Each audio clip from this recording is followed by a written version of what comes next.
Deus tem sido bom, como a gente cantou. Como Ele tem sido bom. Já parou para pensar quantas coisas você já enfrentou até aqui? Quantas coisas você já vivenciou na sua história? Quantas situações você já viveu que talvez no momento você parava para pensar e falava: não sei se eu vou suportar, não sei se eu vou passar por isso. Mas você está aqui agora.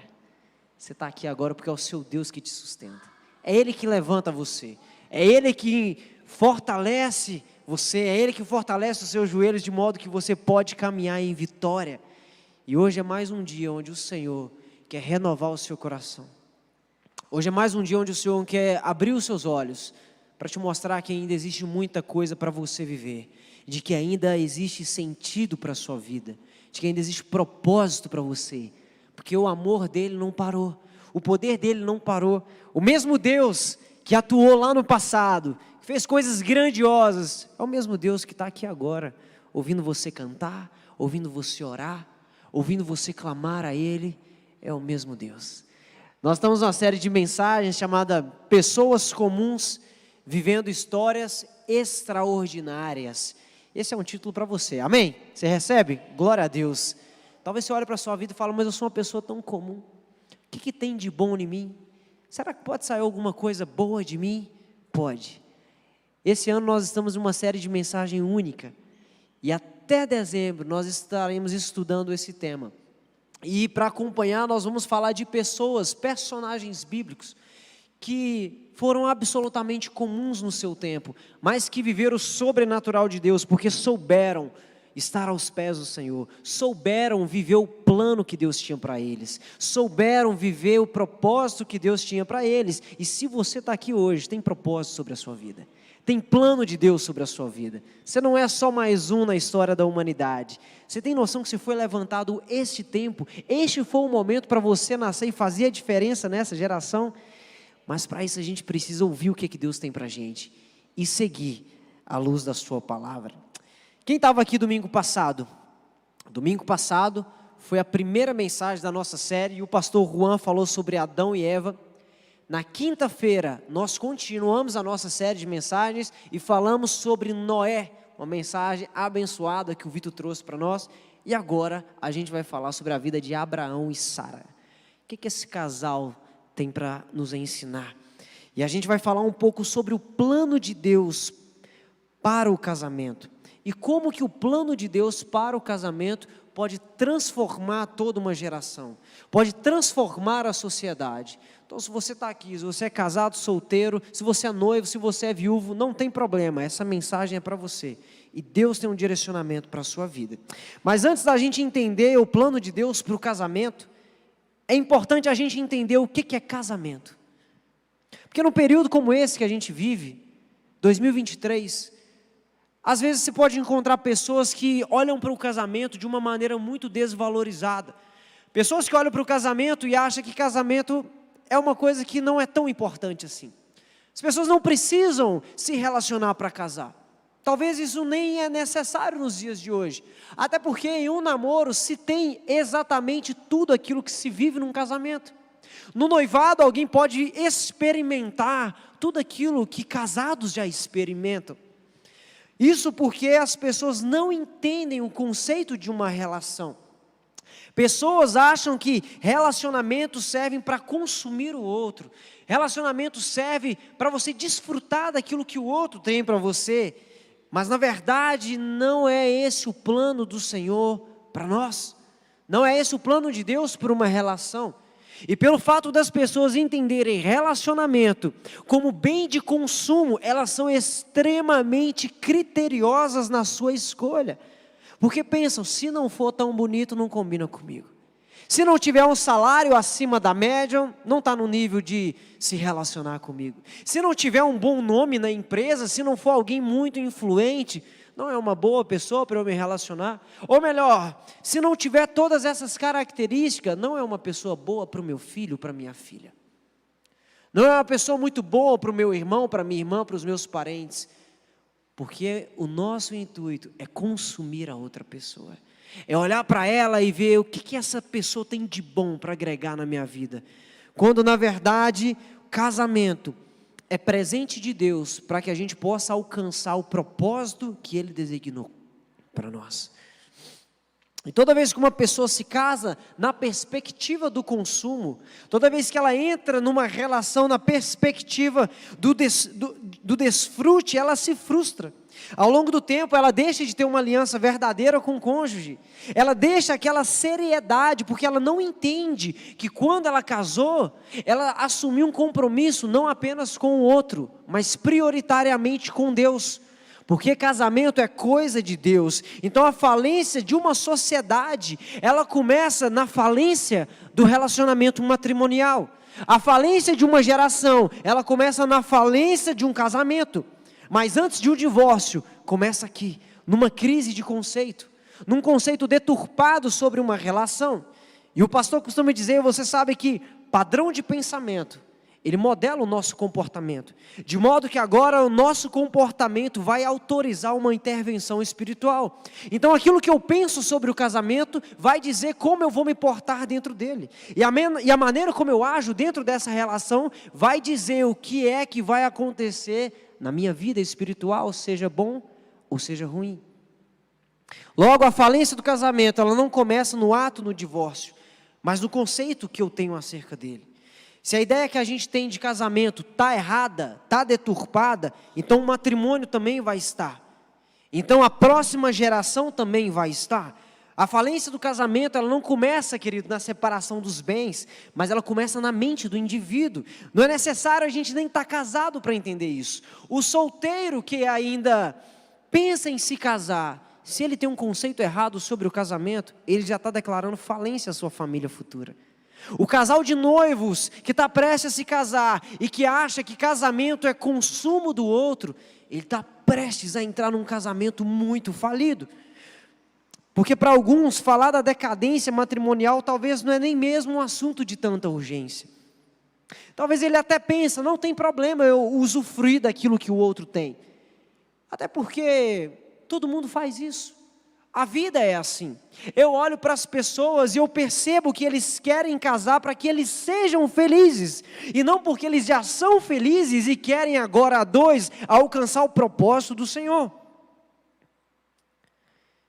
E o tempo vai passando e as pessoas percebem que algumas coisas no casamento se tornaram comuns. Muito embora elas não sejam naturais. Como por exemplo o divórcio se tornou comum. O adultério talvez é só um mero erro, uma mera distração. E a indiferença com o outro, talvez é uma consequência que a gente espera com o passar dos anos, né? É óbvio, 50 anos de casado, eu já não tenho mais que estar tão atento ao coração do outro. 20, 10, 30 anos de casado, talvez não é tão importante assim, eu estar tão atento ao coração do outro. Mas o que a Bíblia está falando sobre isso? E é sobre isso que a gente quer falar hoje. Porque se eu afirmo que eu sou filho de Deus, que eu amo a Deus, que eu adoro o Senhor, e que eu quero um coração igual ao de Cristo, se eu venho para a igreja todos os dias, isso aqui não pode ser uma realidade na minha casa. Não posso enxergar essas coisas como algo normal, isso não pode ser tolerado no meu lar. Porque casamento é coisa de Deus, casamento é plano de Deus, relacionamento é projeto do Senhor. E eu não posso me atrever a viver um plano que é de Deus na ótica da minha carnalidade. Toda vez que eu pego para mim algo que é de Deus e tento fazer da minha maneira, dá errado. E para isso eu te convido a aprender um pouco mais sobre a vida de Abraão e Sara e a consequência desse casamento nas próximas gerações. Então abra sua Bíblia aí no livro de Gênesis, capítulo 12, do versículo 1 ao versículo 5.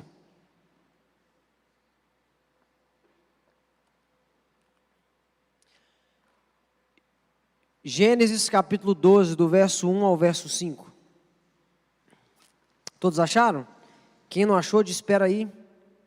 Então todo mundo achou. O texto diz o seguinte: Ora, o Senhor disse a Abraão: sai da tua terra, da tua parentela e da casa do teu pai, para a terra que eu te mostrarei.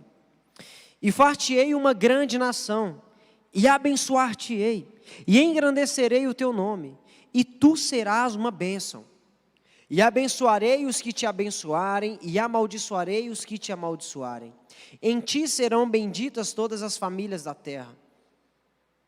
Assim partiu Abrão com o Senhor, como o Senhor lhe tinha dito, e foi Ló com ele.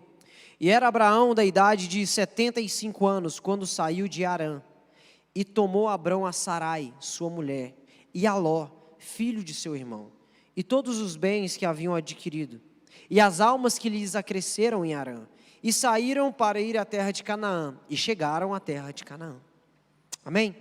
Vamos orar, fecha os olhos. Pai, obrigado por tudo que o Senhor está fazendo no nosso meio. Obrigado porque Tu és um Deus que não nos deixa, Tu és um Deus que não nos abandona.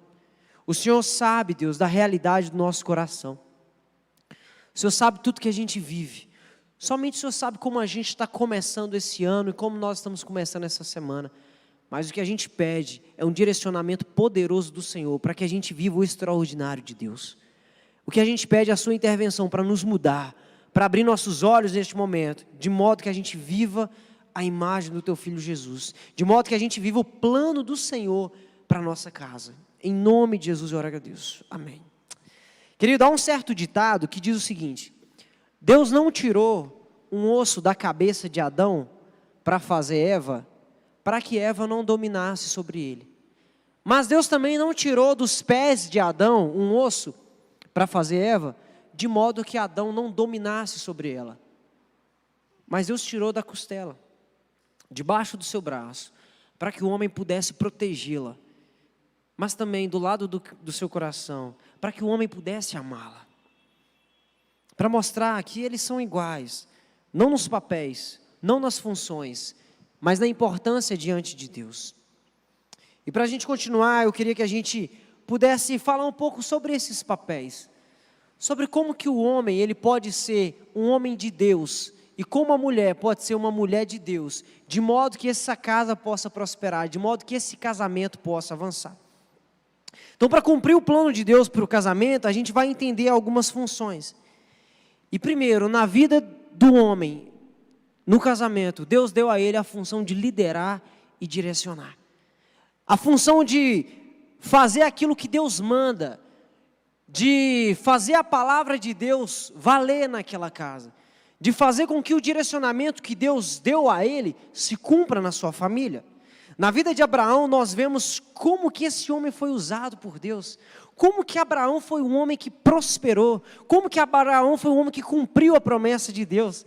Se você for ler os livros do Novo Testamento, você vai ver até mesmo os fariseus daquela época, os mestres da lei, reconhecendo Abraão como um homem de Deus, reconhecendo Abraão como um homem de respeito. No Novo Testamento, você vai ver pessoas que odiavam Jesus, respeitando Abraão. Pessoas que queriam matar Jesus, respeitando Abraão. Olha o que o legado de um homem que obedece a Deus faz.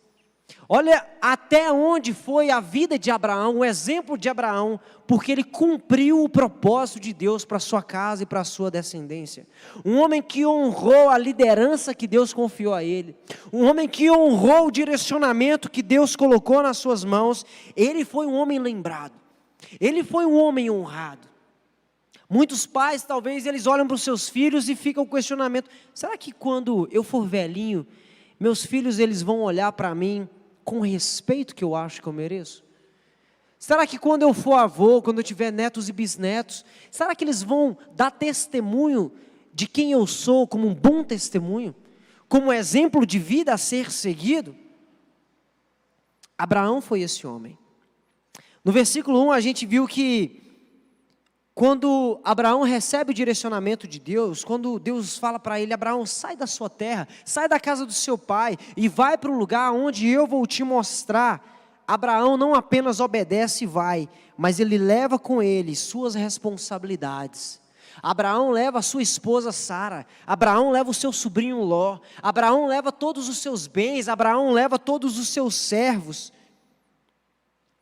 E aqui eu aprendo algo muito interessante, que Abraão ele era um líder de respeito, porque Abraão recebeu a ordem para ir para um lugar que ele nem mesmo sabia onde, mas a sua mulher foi com ele, seu sobrinho foi com ele, Se Abraão tivesse sido um líder que não tivesse ouvido a voz de Deus, Abraão não teria o respeito da sua esposa. Abraão não teria o respeito dos seus servos. Sara poderia olhar para Abraão e falar: você está achando que eu sou doida? Você acha que eu vou para um lugar que nem você sabe onde é? Você acha que eu vou sair dessa realidade aqui? Você acha que eu vou deixar todo o meu conforto, toda a minha segurança, a segurança da nossa casa? Não vou fazer isso. Se você quiser, você que vá. Pelo exemplo de liderança de Abraão, sua mulher não sabia para onde ia, mas estava com ele. Pelo fato dele honrar a liderança que Deus confiou a ele, porque Abraão era um homem que liderava e direcionava de maneira completa. Então, para todos os homens que estão aqui, seja você casado, solteiro ou viúvo, a função que Deus te deu é a de liderar e direcionar. Talvez você pense: poxa, mas eu acho que isso não é para todo mundo. Eu sei que tem gente que tem o dom de liderar. Você pode não ser o cara que vai liderar multidões, mas você é o homem que vai liderar a sua casa e a história da sua geração. Deus confiou a você o objetivo de direcionar a sua geração, porque é a partir de você que a sua geração vai ser próspera, que essa sociedade vai ser um reflexo do reino dos céus. Quando a gente olha para a genealogia de Jesus, a gente acha que a genealogia de Jesus vinha de Maria, mas não, vinha de José. Um homem que talvez você não ouve falar muito na Bíblia. Você ouve alguns versículos e tal, não importa, você não precisa ser um homem super influente na sociedade, mas você tem que ser um excelente líder na sua geração. Um excelente líder naqueles que estão debaixo de você. E para que a gente aprenda a liderar e a direcionar da maneira que Deus quer, a gente tem que entender que existe uma diferença entre direcionar e criar o caminho. Criar o caminho pode ser um pouco mais trabalhoso. Direcionar, talvez pode ser um pouco mais fácil. Por exemplo, quando você está viajando de carro, você tem que viajar para outra cidade, ou para qualquer bairro. Você cria o caminho ou você segue a rota? Você segue a rota. Você está dirigindo o seu carro, mas é sobre uma estrada que já existe. A gasolina foi você que pôs, o pneu foi você que trocou, a manutenção do carro foi sua. Mas ainda assim, você está conduzindo a sua casa sobre um caminho que já existe, sobre uma estrada que já está posta. Até mesmo a maneira de você dirigir até esse lugar está definida. Existe ali um radar de velocidade, existe ali uma placa de sinalização, existe ali um quebra-mola, uma lombada, tudo isso para que você chegue bem ao seu destino. Tudo isso para que você chegue em segurança até lá. E da mesma forma, nós homens só temos êxito no nosso direcionamento e na nossa liderança quando nós estamos sob a ordem que Deus já estipulou, sobre aquilo que Ele já estipulou para a nossa casa e para o nosso casamento. Casamentos de muitos estão falindo porque tem muito homem achando que é um excelente líder só pelo fato dele ter a última palavra. Ele acha que ele é um excelente líder só porque ele é mais forte, talvez porque ele ganha mais, porque ele fala mais alto, ele acha que ele é líder por causa disso. Mas na verdade isso não diz muita coisa. Muitos talvez por saberem que são cabeça do seu lar, estão tomando decisões precipitadas, sem pensar com sabedoria, sem consultar a Deus ou sem buscar na Bíblia como proceder. Ou seja, a última palavra é minha, então não importa se eu vou consultar a Deus ou não. Não importa se vai dar certo ou errado, porque eu sou o homem deste lugar e tem que ser do meu jeito. Sabe o que acontece? Muitas esposas não dão credibilidade ao direcionamento desse homem, porque está cansada de ver o marido tomar decisão sem consultar a Deus. E toda vez que a gente faz algo por nós mesmos, dá errado. Muitos maridos estão querendo construir estradas. Tem muito marido querendo construir caminho, criar o caminho. Quando Deus está falando: meu filho, só segue a rota que eu já estabeleci para a sua casa. Só segue o direcionamento que eu já dei. Você não precisa inventar a roda, você não precisa fazer tudo por você. Entenda que eu já tenho direcionamento para a sua casa. Entenda que eu já tenho direcionamento para o seu lar. Quando Abraão recebeu a ordem de Deus, digo mais uma vez, Sara não se rebelou. Sara apenas ouviu e foi. Porque Abraão era um homem de Deus. Abraão ouvia o direcionamento do pai. Então Sara confiava na palavra do seu marido. Esses seguiram Abraão, porque confiaram que para onde Abraão estava indo, Deus era com ele. O homem que quer construir estrada, querido, ao invés dele gerar segurança para sua casa, ele gera incerteza. Até porque seguir a rota é simples, não tem burocracia. A vida com Deus, ela pode ser desafiadora, mas ela é muito mais fácil do que seguir a minha ótica. A vida com Deus pode ser desafiadora, mas ela é muito mais simples do que eu querer criar o meu caminho.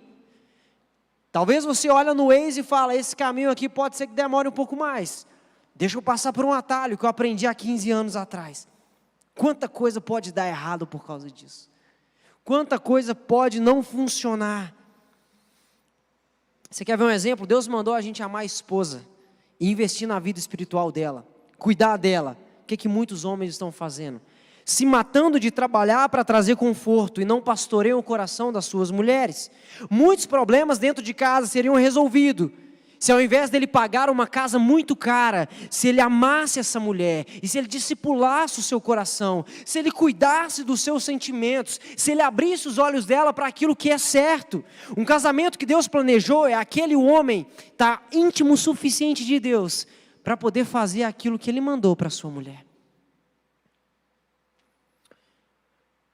O que Deus quer fazer na sua casa depende muito mais dele do que de você. O que cabe a nós é estar íntimo suficiente de Deus para ouvir o que Deus quer. Se Abraão não fosse um homem de Deus, talvez ele não escutaria a voz do Senhor. Se Abraão não fosse um homem de Deus, ele não ouviria o que Deus tem para ele, de modo que a sua descendência fosse uma descendência próspera.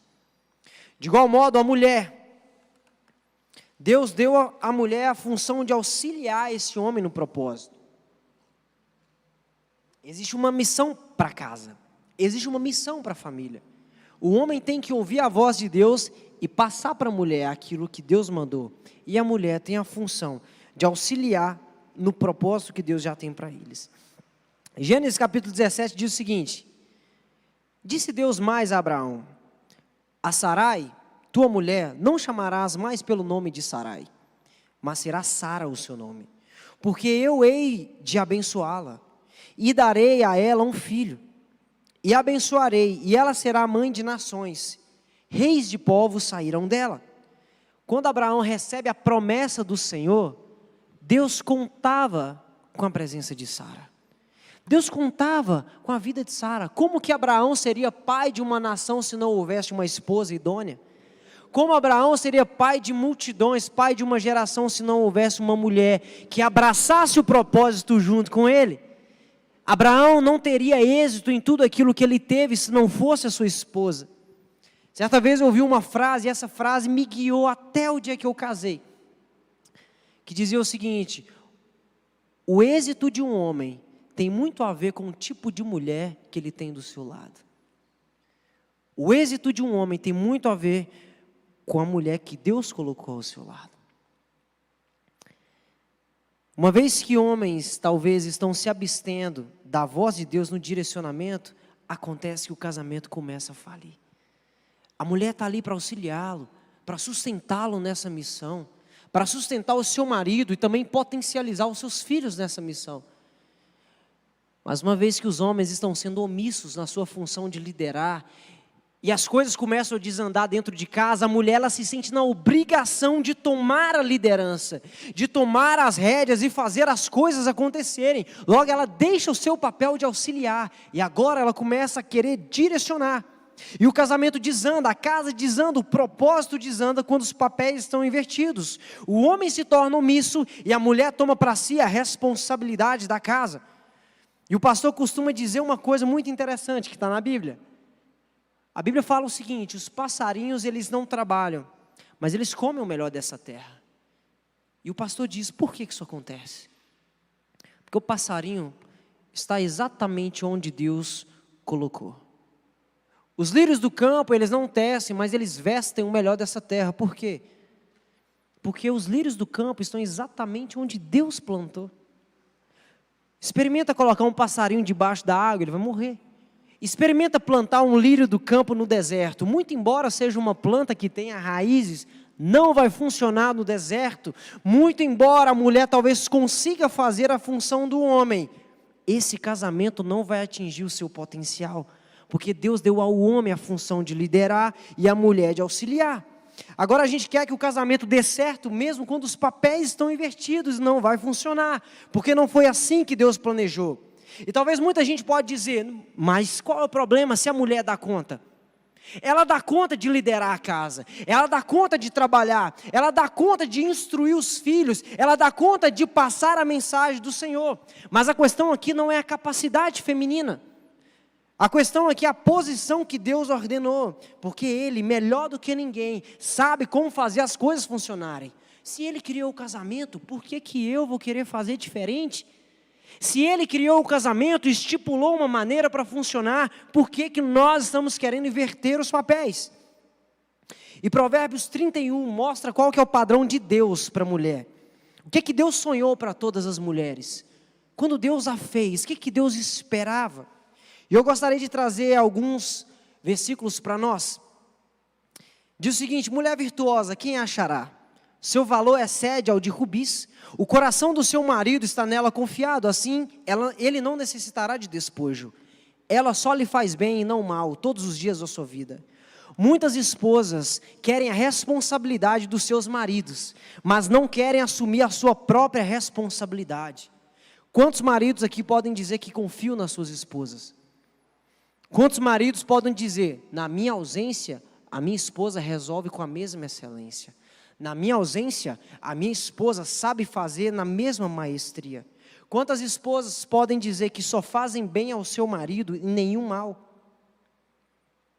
Verso 15. Essa esposa levanta mesmo à noite para dar de comer aos de casa e distribuir a tarefa das servas. O contexto aqui é o seguinte, querido. Enquanto a família está toda dormindo, a mulher ela levanta de madrugada. Ela prepara o ambiente, ela prepara a comida, ela prepara tudo, para que quando aqueles que são de casa levantarem, o ambiente está pronto. Para que dessa forma ela possa enviar o seu marido e os seus filhos para a sua missão. Eu não estou dizendo que aqui você vai acordar de madrugada para fazer comida. O que eu quero dizer aqui é que a esposa é responsável pelo ambiente daquele lugar. Ela é responsável pelo ambiente no lar. Muitas esposas querem a responsabilidade do marido de liderar, mas não cumprem o seu papel, que é de enviar os seus maridos e os seus filhos debaixo de bênção. Muitas enviam os seus maridos para o trabalho debaixo de palavras de maldição. Se você não trabalhar direito, não vai ter comida aqui dentro de casa. Muitas enviam os seus filhos debaixo de maldição. Pelo amor de Deus, você vai lá e eu não quero ter trabalho com você naquela escola. O que os filhos estão recebendo antes de ir para a escola? O que o marido recebe antes de ir para o trabalho? Até quando a doméstica vai trabalhar na sua casa, o que ela recebe quando ela chega lá? Muitas recebem um clima pesado, um ambiente de destruição. E será que o ambiente está preparado para enviar essas pessoas para a missão que elas têm? A esposa é responsável pelo clima dentro de casa. Verso 20 diz que ela abre mão ao pobre e ela estende as suas mãos ao necessitado. Muitas querem o papel dos seus maridos, mas elas não são generosas com os outros. Não abrem as suas casas para abençoar e elas tapam os seus olhos contra os necessitados. Aqui na igreja a gente tem casas de paz. E é um movimento maravilhoso, onde pessoas se convertem, pessoas conhecem Jesus, é sobrenatural. Quantas pessoas não abrem casas de paz? Porque muitos não gostam de receber visita. Muitos não querem abrir a porta dos seus lares para receber pessoas, para falar do Evangelho de Deus.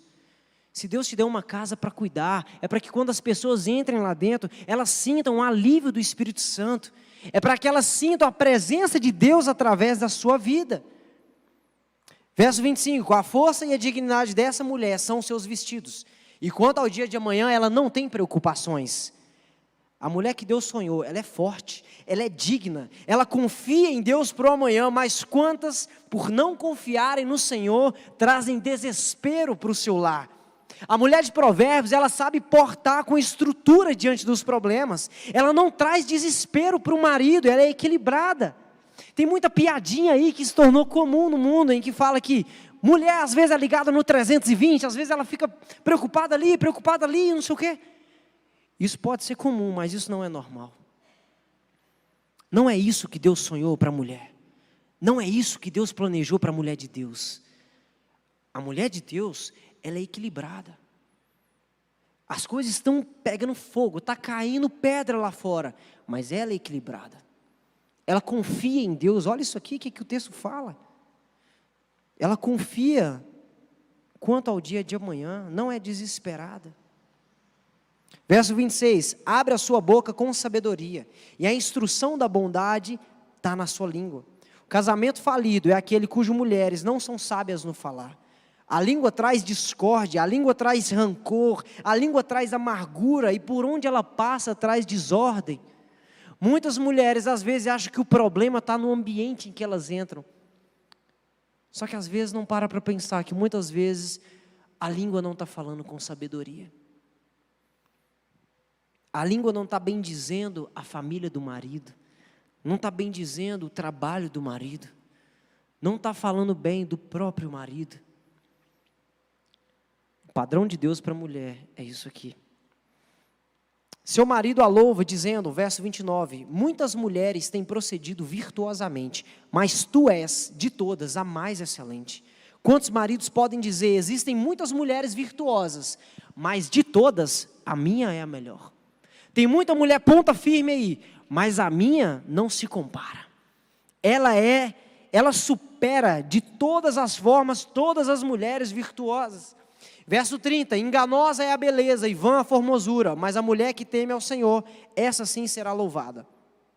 Casamento falido é aquele cujas mulheres estão mais interessadas na beleza física do que no temor ao Senhor. O casamento falido é aquele em que mulheres priorizam o intelecto, priorizam a aparência física, mas desprezam a vida espiritual.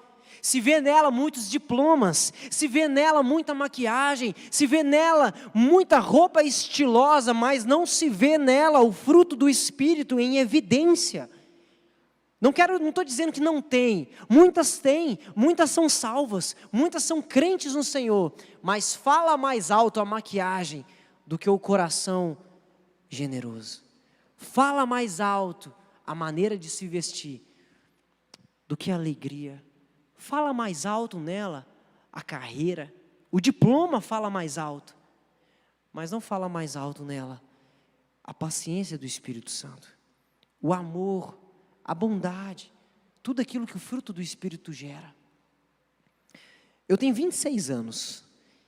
E durante esse tempo, o que eu mais ouvi de colegas casados, não foram queixas quanto à beleza das suas esposas. Eu já vi muita coisa, já ouvi muita coisa. Mas eu nunca vi o marido chegar, pode ser que eu ouça, até hoje eu nunca ouvi o marido chegar para mim e falar assim, Samuel, meu casamento está acabando, cara, porque minha esposa não sabe se maquiar. Não tem como continuar porque ela não sabe se maquiar. Não tem como, eu vou divorciar dessa mulher porque ela não sabe arrumar o seu cabelo. Ela não sabe se vestir, ela só veste bagunçada. Eu nunca ouvi isso. Mas eu já ouvi muitas vezes maridos falando, meu casamento está acabando porque eu não confio na minha esposa. Eu não confio nela porque ela me desonra na frente dos meus amigos. Não confio nela porque ela me desrespeita na frente dos meus filhos. Infelizmente eu não posso levar meus amigos em casa porque ela não gosta de receber ninguém. Não posso me abrir com ela porque eu ouço palavras de desânimo, de derrota. Eu vou abrir o meu coração e ela fala, isso é porque você é fraco. Isso é porque você é frouxo, isso é porque você não trabalha direito. Eu não posso me abrir com ela porque ela faz comparações de outros homens dizendo que ele é melhor do que eu. Que eu deveria ser como fulano. Eu não tenho vontade de voltar para casa, porque lá é só tormento, o clima é pesado. Ela não tem responsabilidades com finanças, não me ajuda em nada e só sabe gastar. E os papéis estão invertidos, percebe? Querem assumir a liderança da casa, mas não querem cumprir o papel de Deus para elas.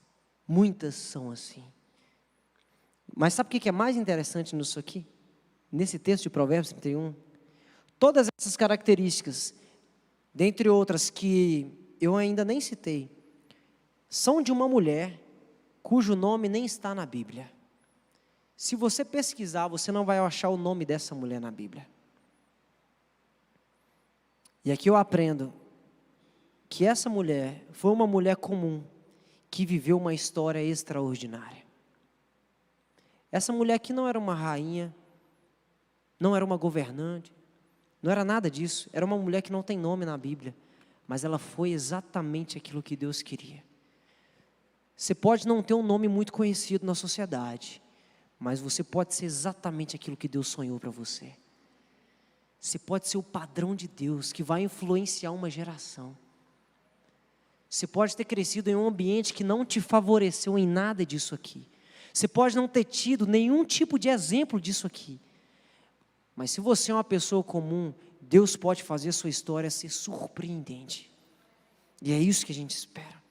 Ainda em Provérbios, quando ele diz que vã é a beleza, não apenas casados precisam se atentar a isso, mas solteiros. O casamento de um solteiro pode estar falido, e talvez você nem sabe, porque você tem valorizado aquilo que é vão, a beleza, a aparência, tem desprezado aquilo que importa, que é a vida com Deus, tem olhado para isso aqui, e talvez isso nem mexe com você. O casamento de um solteiro pode estar falido por causa disso, querido. Da mesma forma, para pais e mães que estão procurando para os seus filhos os genros mais bonitos e mais influentes, as noras mais lindas e com diploma mais rico para os seus filhos, ao invés de observar a espiritualidade daquele ou daquela que vai casar com seus filhos. Então, muito cuidado, pai, muito cuidado, mãe, para que você não decrete a derrota no casamento dos seus filhos, influenciando eles na escolha com critérios completamente antibíblicos. De muitos presentes que pais podem dar para os seus filhos, 2 eu diria que são os mais importantes. Primeiro, o conhecimento da presença de Deus, a salvação em Cristo Jesus. Eu já falei isso várias vezes em outras mensagens. De muitas coisas que meu pai pôde me dar, a coisa que mais importou para mim e que é a única que me sustenta hoje, é o ensino da palavra do Senhor. É o ensino de quem Deus é na minha vida. As roupas que Ele me deu já não servem mais. Brinquedos não importa mais, porque amadureci. Comida já foi embora. Hoje eu não moro na casa dele, graças a Deus. Mas a presença do Senhor permanece na minha mente todos os dias. E é isso que norteia a minha geração. De todos os presentes que você pode dar para um filho, o mais importante é o conhecimento de quem Deus é, de modo que ele cresça nos caminhos do Senhor. E o segundo que eu diria mais importante, é a sua instrução para eles, de com quem eles devem se casar. A instrução bíblica, de com quem eles devem se casar.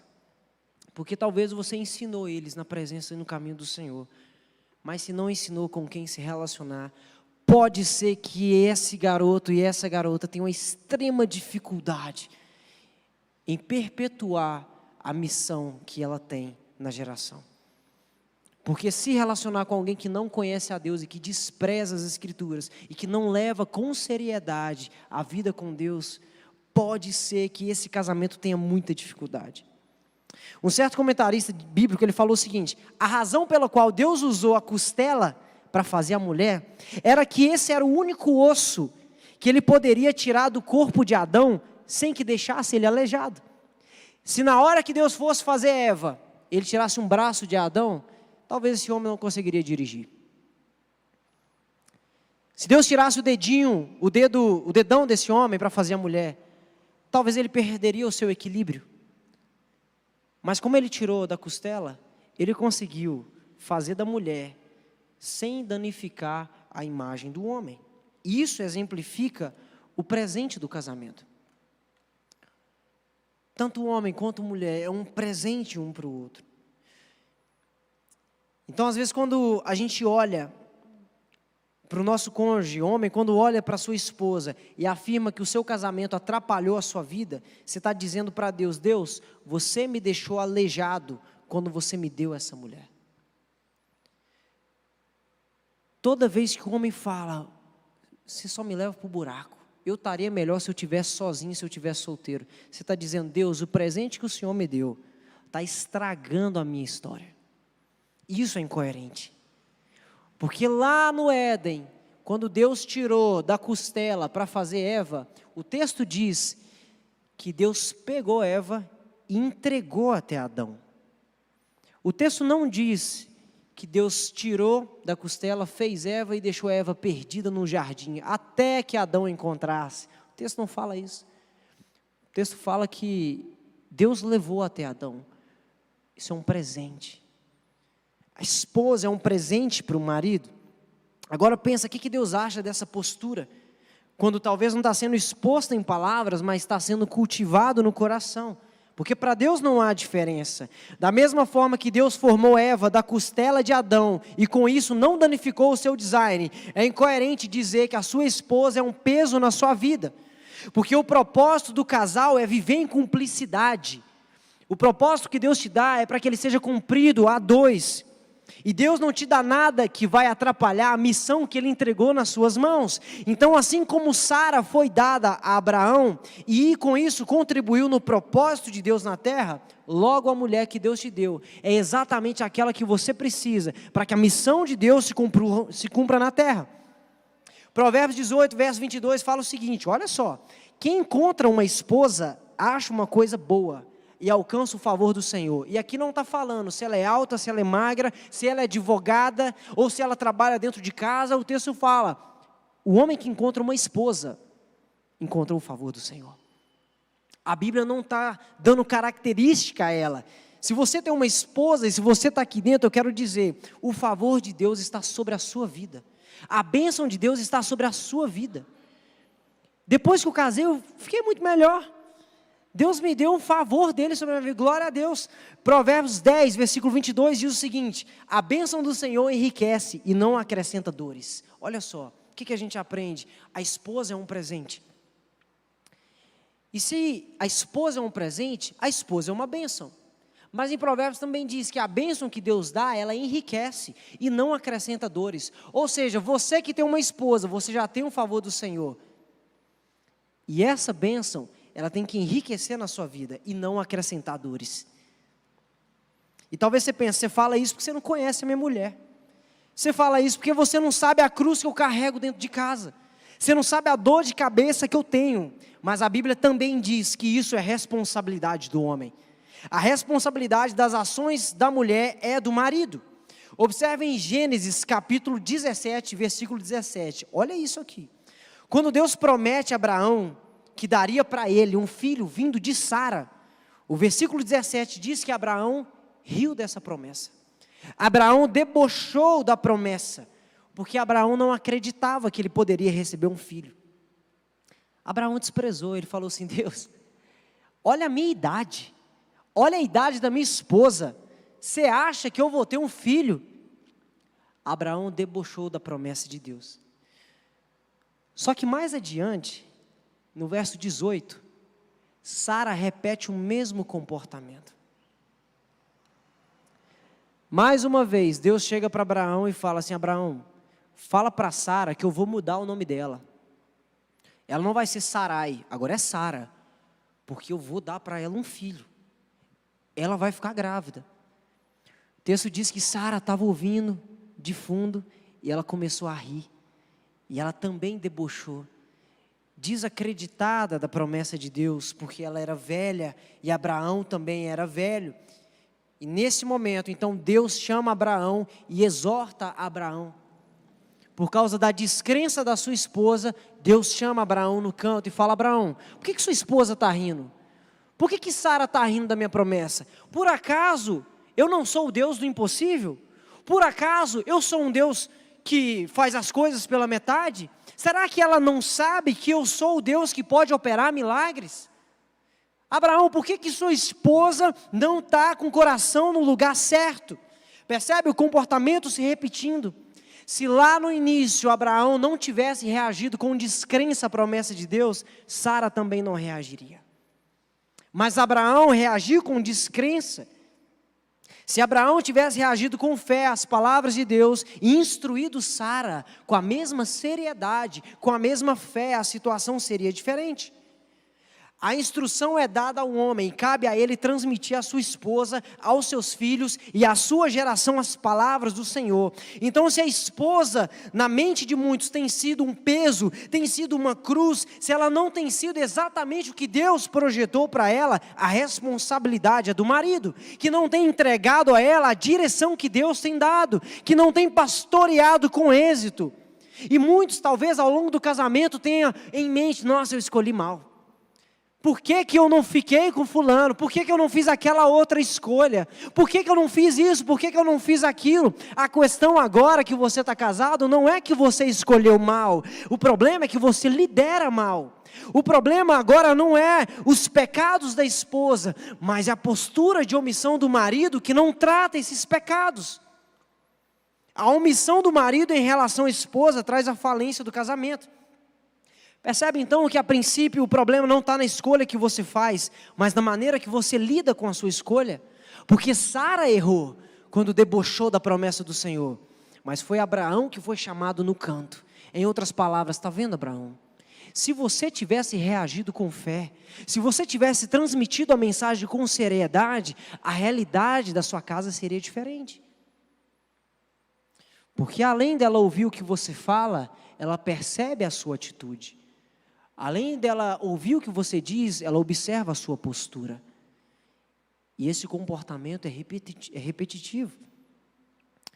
Você lembra de Eva? Pensa como que Eva era. A primeira mulher do mundo. Primeira. Talvez ela tinha todas as boas características que uma mulher podia ter. E o melhor de tudo, ela vivia em um universo ainda sem pecado. Não havia pecado no Éden. Não tinha nada de ruim lá. Ela tinha todo o conforto do mundo. Ela não precisava trabalhar para comer. Adão não precisava trabalhar de modo que o trabalho não iria frutificar. Tudo que eles faziam davam certo. Estava lendo esses dias com a Bruna. Nessa época ainda não tinha chuva na terra. Olha o que Deus fazia no Éden. Deus brotava o orvalho da terra para regar de novo as plantas.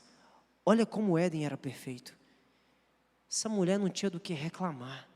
Adão não tinha do que reclamar. Mas essa mulher, ainda em um mundo perfeito, caiu em pecado. Eva ainda caiu em pecado. Por causa da omissão de Adão. Porque quando Deus vira para Adão e fala assim: Adão, você pode comer do que você quiser aqui, ó, exceto da árvore do conhecimento do bem e do mal. Eva não existia quando Deus deu essa instrução. Eva não tinha sido feita ainda. Então, quando Deus dá esse direcionamento para Adão, qual que era a responsabilidade dele? Bom, Deus, agora que o Senhor me deu uma esposa auxiliadora, idônea, deixa eu transmitir para ela tudo aquilo que o Senhor falou para mim. Eva, você pode aproveitar de tudo, exceto dessa árvore. Porque se você fizer isso, vamos perder a intimidade com Deus. Vamos perder tudo que nós temos. Então, os pecados, às vezes, da nossa casa, às vezes tem muito mais a ver conosco do que com aqueles que estão debaixo da nossa responsabilidade. Os pecados dos filhos têm muito mais a ver com a nossa falta de instrução, com a nossa omissão, do que com o coração deles em si. Por causa da omissão de Adão, Eva pecou. Por causa do deboche de Abraão, Sara também debochou. Então o problema não está na nossa escolha, o problema está na nossa postura. Há muitos homens que hoje olham para a história de Eva, de Adão e falam assim: meu Deus, mas será que não era óbvio? Era só não comer da árvore. Mas tem muito homem que, se tivesse casado com Eva, Eva cairia no mesmo pecado. Porque assim como Adão, são omissos na instrução à sua esposa. Eu já vi mulheres difíceis, já vi mulheres arrogantes, se tornando um exemplo por causa da postura de um homem de Deus. Se tornando uma mulher idônea, mas também já vi mulheres com potencial incrível se perdendo por causa da omissão dos seus maridos. E esse é o mal da sociedade. Se o plano de Deus para o casamento não tem sido cumprido, a culpa é nossa. Porque a gente acha que a gente é muito bom em liderar muita coisa. É muito bom em liderar um time no trabalho. É muito bom em liderar a própria agenda, mas é péssimo em liderar em casa. A gente lidera a empresa e a gente pode gerir equipes com muita maestria, mas a gente fracassa em casa. E a gente só vai viver o plano de Deus para o casamento e o plano de Deus para essa geração quando a gente investir mais tempo liderando o nosso lar do que liderando o nosso trabalho. Mais tempo liderando filhos e esposa do que liderando o nosso ambiente de trabalho. Porque se amanhã o nosso chefe falar assim, hoje você vai ficar até mais tarde, hoje você não vai sair. Tem um problema na empresa aqui, se você sair vai dar tudo errado, você tem que resolver. Você liga em casa, cancela compromisso, mas resolve. Mas quando o caos está dentro de casa, instaurado, muitos de nós, às vezes, a gente ignora e vai dormir, vai assistir televisão, vai tomar banho, vai ouvir música. Muitos de nós ignoramos os problemas dentro de casa, ao invés de chamar e sentar na mesa e pontuar com amor, coisa por coisa. E tem casal que às vezes está assim há anos, porque não souberam resolver os problemas de imediato. Como que um casamento desse vai prosperar? Semana passada o pastor nos ensinou que antes de Deus dar para Adão uma mulher de presente, Ele deu para ele um trabalho de nomear os animais, para que assim ele aprendesse a liderar. Só depois dele ser um homem com responsabilidades, Deus dá uma esposa idônea, Deus faz Eva para esse homem. E assim como Adão aprendeu a dar nome aos animais, esse era o trabalho dele. Quando Eva chega, ela não tinha esse nome. Adão que escolhe o nome para sua esposa. Ele fala assim, você vai ser chamada de Eva. Não é Deus que fala, essa aqui é Eva, não. Tá aí a sua mulher, Adão, dá a ela um nome que você achar melhor. E o nome de uma pessoa simboliza muita coisa na vida dessa pessoa. O nome de uma pessoa pode ressignificar a história dela. A gente vê isso acontecendo várias vezes na Bíblia. Abraão, como a gente leu, ele teve o seu nome mudado para Abraão. Sarai teve o seu nome mudado para Sara, depois de receber a promessa do Senhor. Porque como nós chamamos uma pessoa, diz muito sobre ela. E do que a gente está chamando nossas esposas? Porque toda palavra que é lançada sobre uma mulher, tudo que é lançado sobre uma esposa é potencializado. Você entrega para a mulher uma semente e ela te devolve um filho de 3 ou 4 quilos. Tudo que a gente lança sobre ela é potencializado. E o que a gente está lançando sobre a vida dessas esposas? Porque Adão deu à sua esposa o nome de Eva. Mas tem muitos maridos que dão à sua esposa o nome de imprestável, o nome de inútil, o nome de desatenta, irresponsável. Você me leva para o buraco, você atrapalha a minha vida, você é uma imprestável. Você não faz nada que presta. Muitos maridos têm dado às suas esposas nomes terríveis, e isso tem potencializado dentro dela, porque talvez a princípio ela possa negar, mas talvez dentro dela aquilo já foi cultivado, e uma casa assim não tem um clima legal, uma casa assim não consegue cumprir a missão de Deus, e talvez você pense, bom, mas essa é a verdade, a minha esposa é isso mesmo, ela é uma irresponsável, ela é uma inútil, ela me leva para o buraco. Só que nós esquecemos, todos nós que estamos aqui agora, que nós somos igreja de Cristo. E você pode sondar o seu coração e observar as suas falhas.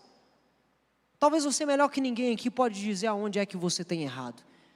Talvez você melhor que ninguém pode dizer, realmente eu sou um cara falho, eu sou orgulhoso. Eu sou um cara que não consegue perdoar. Eu sou traidor. Talvez ninguém sabe, mas eu sei que eu sou o traidor. A igreja de Cristo ela é composta por pessoas falhas. Mas na Bíblia também diz que a igreja de Cristo é a noiva do Senhor. E muito embora a noiva do Senhor tenha todas as características negativas dentro dos seus corações, você não vê Jesus chamando a igreja de imprestável. A gente não vê Jesus chamando a igreja de inútil. A gente não vê Jesus difamando a sua igreja. Muito pelo contrário, a gente ouve Jesus dizer na sua palavra que a igreja, ela é amada. Jesus chama a igreja de igreja redimida, de nação santa, de povo eleito. Muitos maridos, muito embora não tenham a prerrogativa de dizer que suas esposas são tudo de ruim, isso não nos dá o direito de reafirmar essas coisas. Se o próprio Deus não nos chama pelos nossos defeitos, por que é que eu vou trazer essas características para ela? Se o próprio Deus não me trata como um lixo. Por que muitos maridos têm feito isso com suas esposas? E muitos podem dizer, mas eu não sou Jesus, eu não sou Cristo, eu não sou perfeito como Ele era, mas você é. Você é assim, porque a gente costuma dizer que a gente é cristão, e cristão significa pequeno Cristo. Toda vez que eu digo que eu sou crente, toda vez que eu digo que eu sou igual a Jesus, que eu sou um cristão, que eu fui batizado, que eu fui remido, eu estou dizendo, Jesus, eu sou um reflexo do Senhor nessa sociedade. Então assim como Jesus não desonra a sua noiva, que é a igreja, eu que digo que sou filho de Deus, não posso desonrar a minha esposa, não posso desonrar a minha mulher. A Bíblia diz que o homem deve amar a esposa assim como Cristo amou a igreja, se entregando e morrendo por ela. Então por que eu quero ser diferente de Jesus? Casamento é coisa séria. É por isso que muitos, quando ouvem uma instrução como essa, acham um absurdo. Acham que não faz sentido, acham que é legalismo. Não, está pegando pesado, não tem nada disso. Tem. E sabe por que muitos têm esse tipo de pensamento? Porque quando se casaram, achavam que estavam casando para suprir as suas necessidades. Achavam que estavam se casando para atender os seus próprios interesses. Casaram nessa motivação. E quando descobriram que a vida a dois não é assim, pensam tudo isso de suas esposas. Falam tudo isso de suas mulheres. Mas casamento não é para que eu ou você seja satisfeito em qualquer área. Casamento é para que a gente cumpra a missão de Deus. Quando Adão foi posto no Éden para trabalhar, o homem observava os animais, cada um tinha a sua. O leão com a leoa, o passarinho com a passarinha, estava tudo lá. E ele trabalhando, e ele falando, Deus, na verdade nem falou, Deus que observou e falou, acho que eu vou dar para esse homem uma esposa que seja idônea, para auxiliá-lo na missão. Acha que Adão tinha desejo sexual antes de conhecer Eva? Acha que Adão estava precisando assim, de uns carinhos a mais? Querido, isso foi um plus na vida desse cara. Mas o propósito de Eva era auxiliá-lo na missão de Deus na terra. Era cuidar do jardim. Muitos acham que o trabalho existia depois do pecado. Não. O trabalho já existia antes deles pecarem. Adão já trabalhava. A diferença é que Adão trabalhava e as coisas davam certo. Diferentemente de nós, que às vezes trabalhamos muito, nos cansamos muito, e às vezes as coisas não funcionam como nós queremos. Então a esposa que Deus te deu, ela é uma bênção na sua vida. O cônjuge que Deus te deu é uma bênção na sua vida. Quem casa na perspectiva da satisfação se frustra, mas quem casa na perspectiva da missão é realizado. E esse é o quarto ponto. Decida ser uma bênção.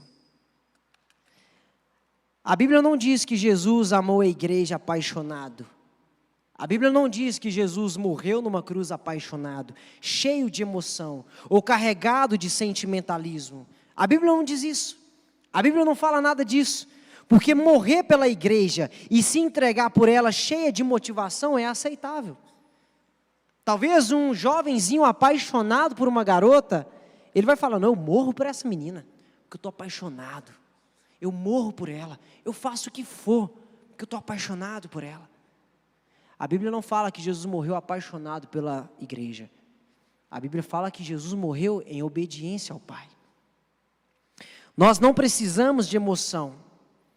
Nós precisamos de propósito. O homem não precisa de sentimentalismo, o homem precisa de propósito. O homem não precisa de paixão, o homem precisa de missão. O homem não precisa de estímulo sexual para fazer algo de bom para sua esposa. Ele precisa de obediência e de consciência de que ela faz parte da mesma missão que ele.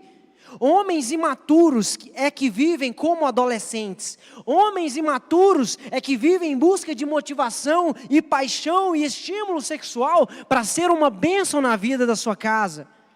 Homens e mulheres imaturos é que estão em busca de fantasias para ser uma bênção. Isso não existe. Casamento não é sentimento, casamento é aliança. O casal maduro, ele não vive por aquilo que ele sente, mas ele vive por aquilo que ele sabe. Muitos casamentos estão falidos por causa disso. Homens de barba, carreira consolidada, homens empregados, com a vida feita, mas com a vida emocional de um jovenzinho, que já não sente paixão pela esposa e quer sentir paixão por outra, que já não sente mais aquilo que achava que deveria sentir e se envolve com outras coisas. Mulheres que são consolidadas, têm emprego, são mães, muitas mães. Não sinto mais paixão pelo meu marido, mas como eu acho que tenho que ser feliz, vou procurar em outro lugar. Isso não é o que Deus planejou para você. Isso não é o que Deus planejou para a sua casa. Não é isso que Deus tem para a sua família e para a sua geração. Quem acha que casamento é consumo, pensa dessa forma. Mas quem entende casamento como missão, isso não passa nem mesmo na mente. No casamento, o homem precisa de liderança, a partir do que Deus já determinou. No casamento, a mulher precisa auxiliá-lo nessa missão, porque veio de Deus. E no casamento, ambos precisam de decisão e não de sentimentalismo. Ambos precisam da decisão de ser uma bênção. Quem é bênção na vida do outro, querido, dá tudo certo. Quem é bênção na vida do cônjuge, pode experimentar o êxito na vida a dois. E se você está aqui agora, sem a mínima vontade de mudar alguma coisa, não tem problema.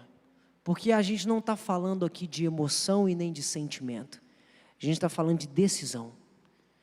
E para decidir, você não precisa de sentimento. Se tiver sentimento, tudo bem, ótimo, vai agregar, mas se não houver, não se preocupe. Não tem nada de errado, porque não vai ser o sentimento que vai salvar o seu casamento. Não é o sentimento que vai transformar a sua geração. Não é o seu sentimento que vai fazer você ser alguém melhor para os seus filhos. Se você tiver essa sensação, que ótimo, mas não confie essa decisão nas suas emoções. Confie naquilo que Deus mandou, na obediência que você deve ter ao Pai.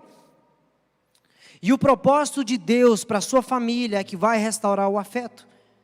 A missão, quando ela é cumprida pelos dois, ela traz conexão. E que missão que é essa? É a missão de ser pais de uma geração. A Bíblia diz que é pelos frutos que se conhece a árvore. Agora me diz, que geração é essa que está se levantando na sociedade de hoje? Como é que estão os adolescentes hoje? Como que estão as crianças? Qual é o pensamento e as práticas desses jovens atualmente? Isso é consequência de uma árvore danificada. Isso é fruto de uma árvore enfraquecida. Tudo que a gente vê hoje acontecer na sociedade é o reflexo das famílias. Reflexos de filhos que estão vendo a destruição dos seus pais. E com isso repetem esse padrão. E quando eu falo da destruição do casamento, eu não estou falando só de ausência de paixão. Eu estou falando da ausência de missão, ausência de propósito, ausência de pastoreio dentro de casa, ausência de ajustes importantes que devem ser feitos, ausência de seriedade na vida a dois. É isso que muitos filhos estão experimentando. E quando a gente vê uma sociedade derrubada, não é falta de posts na internet falando contra a corrupção. Não é falta de pessoas indo para a rua para protestar. Não é isso. Uma sociedade decadente não é fruto de ausência de protestos na rua. Uma sociedade decadente é fruto de uma instrução sábia dentro de casa. É fruto de uma ausência de pastoreio dentro dos lares. Próxima geração vai ser uma bênção. Quando os casamentos entenderem que pode faltar o arroz e o feijão, mas não pode faltar o discipulado dentro de casa. Pode faltar a ida ao parque, pode faltar a ida ao cinema, mas não pode faltar o discipulado no coração. Não pode faltar a oração diária, não pode faltar a leitura da Bíblia, não pode faltar a instrução da palavra de Deus. Muitos estão juntos para irem numa viagem, mas não estão juntos na missão de Deus. Muitas famílias estão juntas para comprar uma casa maior, mas não estão juntas para alcançarem mais pessoas para Cristo. Jesus não uniu casais para que casas maiores fossem feitas, mas para que gerações conhecessem e servissem o verdadeiro Deus. Jesus morreu pela igreja, a igreja resgata os perdidos e o nome de Deus é glorificado. Traduzindo isso para dentro de casa, no casamento o homem se entrega pela mulher, a esposa auxilia esse homem na missão e assim uma geração inteira é transformada. É isso que Deus está esperando de uma família.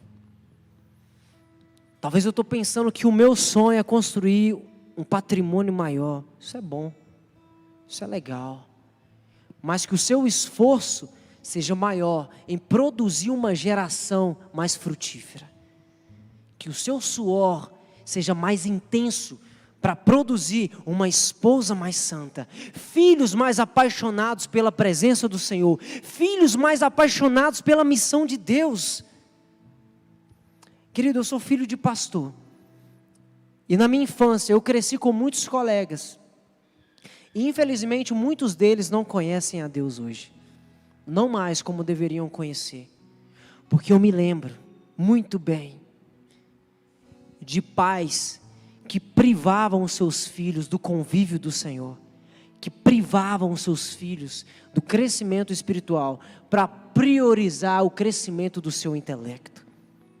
Conheço muitos hoje, conheço muitos, mas muitos mesmo, que pais se orgulhavam em dizer: o meu filho vai ser isso, meu filho vai ser aquilo, meu filho passou em tal lugar no vestibular, o meu filho ele cresceu como eu não cresci profissionalmente, mas o filho não cresceu como você cresceu espiritualmente.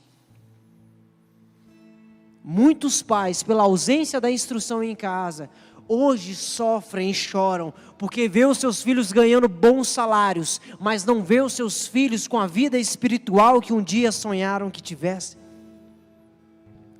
Muitos pais se alegraram quando o filho passou no vestibular, mas hoje estão chorando, porque o casamento deles está destruído. Hoje estão chorando, porque os filhos estão distantes do caminho do Senhor.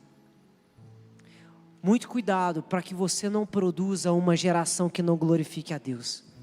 Porque no final de tudo, querido, no final de tudo é isso que importa.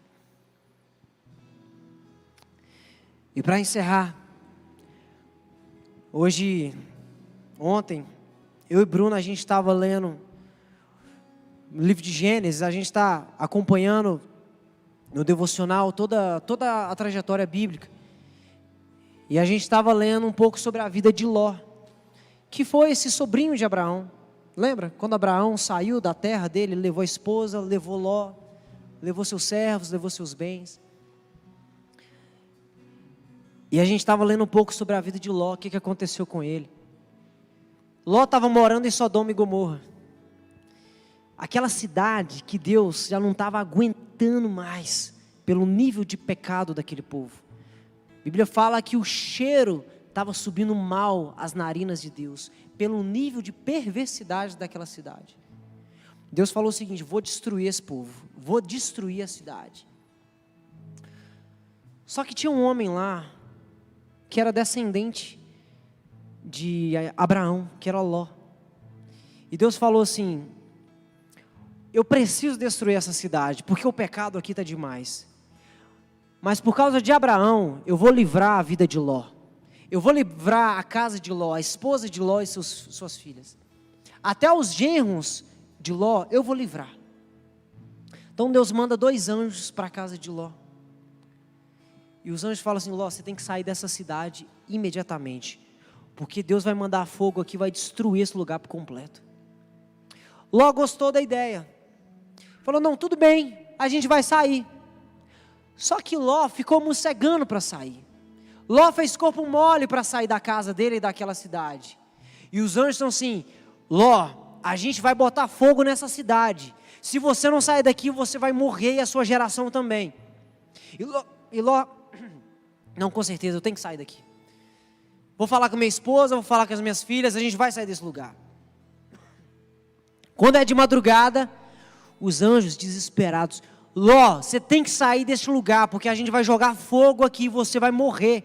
O texto diz que os anjos pegam Ló pela mão e tiram Ló da cidade, com a sua esposa e suas 2 filhas. Os genros não quiseram sair, quiseram ficar. Só assim Ló pôde sair daquela cidade. E mesmo quando Ló estava indo para os montes para fugir da cidade, Deus fala para ele: Ló, você vai sair daí, você não vai olhar para trás, você vai fugir desse lugar. E quando Ló está indo, Ló ainda fala: será que eu não posso ir para uma cidadezinha mais perto? Porque se eu for para o monte, pode ser que eu ainda morra. E os anjos: qualquer lugar, meu filho, só sai de Sodoma e Gomorra. Pode ir para essa cidade. A instrução é para ir para os montes. Mas se você quer ir para a cidade, vai. Mas sai de Sodoma. E quando Ló está saindo com a sua esposa e suas 2 filhas, a esposa de Ló olha para trás. E ela vira uma estátua de sal. A esposa de Ló morre. Sabe por que isso aconteceu? Porque Deus queria destruir tudo que tinha a ver com aquela cidade. O texto fala que Deus destruía até o que nascia da terra. E o ato dessa mulher olhar para trás simbolizava muito mais do que uma curiosidade de ver os fogos. Simbolizava um apreço por aquela cultura.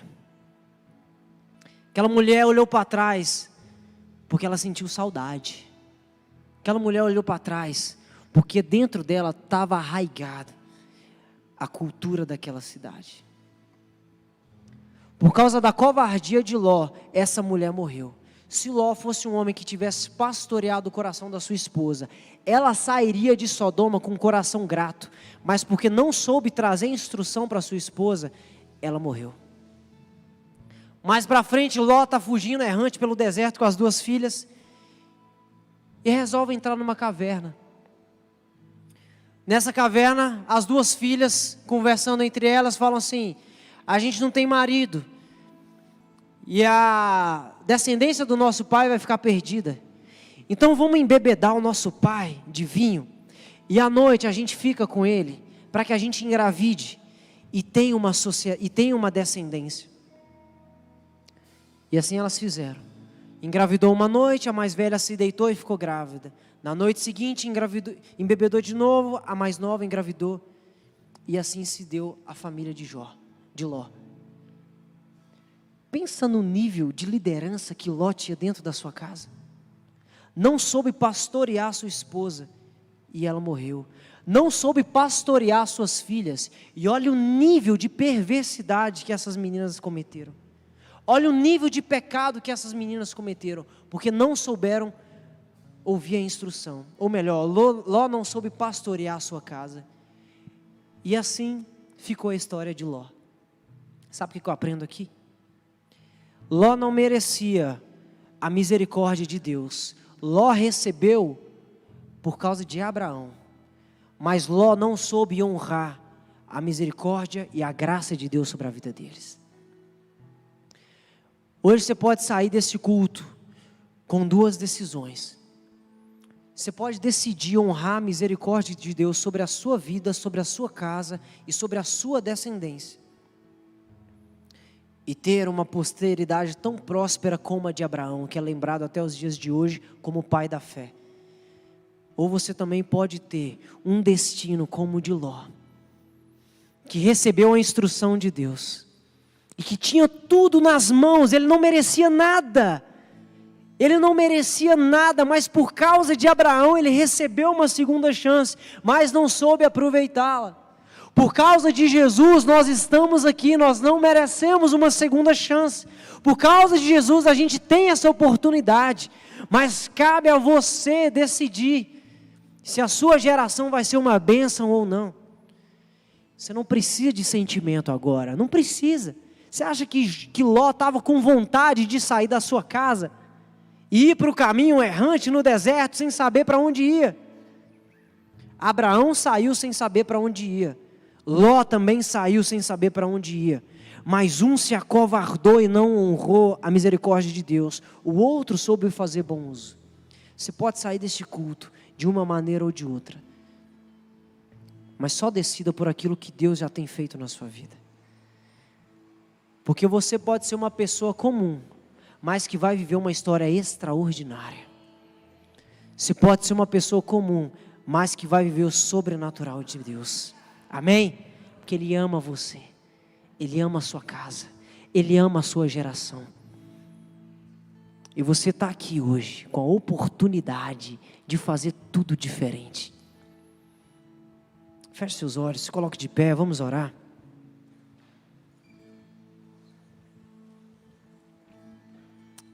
Eleva o seu pensamento ao Senhor, peça a Ele um novo recomeço na sua casa, um novo recomeço na sua geração, uma mudança, uma transformação. Se você ainda não teve os seus filhos, você pode começá-lo a instruir na verdade. Se você já tem, você pode retomar. Se você já teve e eles não estão mais com você, você pode orar incessantemente por eles, porque não há oração que Deus não ouça para transformar. Não há realidade que Deus não possa mudar. Pai, obrigado, Deus, por tudo que o Senhor tem feito. Obrigado por sua bondade. Obrigado porque o Senhor nos trouxe aqui para ouvir a sua voz. Obrigado porque se a gente está aqui, é porque o Senhor deu para a gente uma oportunidade de recomeçar. A gente está aqui porque a gente crê no poder da sua palavra. Se a gente ouviu uma instrução, é para que a gente possa segui-la. E é o Senhor quem vai nos fortalecer para que a gente viva uma nova história. Deus nos leve ao próximo nível. O Senhor sabe as dificuldades de cada coração aqui, mas é o Senhor quem pode libertar. É o Senhor quem pode fazer daqui, de pessoas comuns, histórias extraordinárias. É o Senhor quem pode fazer daqui pessoas que viveram traumas, viverem novidade de vida agora. É o Senhor quem pode fazer de pessoas enfraquecidas, que não tiveram até agora uma descendência próspera. O Senhor pode fazer uma descendência abençoadora. O Senhor pode fazer sair daqui filhos, Deus, que amem ao Senhor, heróis da fé deste tempo. O Senhor pode fazer sair deste culto famílias que são exemplo para essa sociedade, de modo que a gente vai experimentar lá na frente uma cidade forte, uma igreja forte, um povo temente ao Senhor. Nós cremos nisso, Deus. Pai, sustente a decisão de cada filho agora. Sustente a decisão de cada pessoa nessa noite. Nós esperamos em Ti, porque o mesmo Deus que fez o sobrenatural na vida de Abraão, está aqui nessa noite para fazer o sobrenatural em nós. Em nome de Jesus, Deus, amém.